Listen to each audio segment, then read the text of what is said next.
Grafing ima dugu tradiciju u grafičkoj industriji te je istaknuta po svojoj kvaliteti i mogućnostima u grafičkoj industriji. Na prvom OD sajmu na Velesajmu odlučili smo pokazati ambalažu za farmaceutsku industriju, kozmetičku industriju i prehrambenu industriju, te u svojoj ponudi imamo i drugi asortiman grafičkih proizvoda kao što su postproizvodi, promomaterijali, upute za lijekove i drugi. Posjetitelji su oduševljeni, tu susrećemo i stare klijente koji nam je jako ugodno susret se s njima, te smo upoznali i nove klijente i proširili mogućnost suradnje.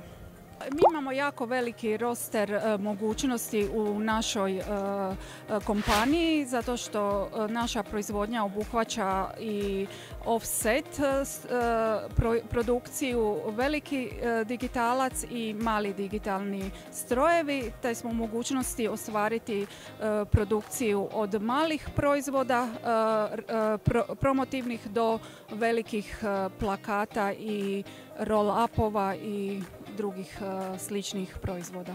Fokusirali smo na Hrvatsku, a isto tako i djelujemo i van Hrvatske i imamo klijente iz Slovenije, Mađarske, Italije i svakim danom naša produkcija ide van granica.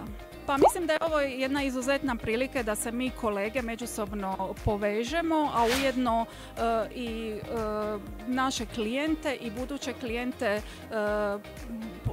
upoznamo i susretnemo se na ovako jedinstvenom događaju koji nismo imali prilike upoznati. Hvala vama na susretljivosti.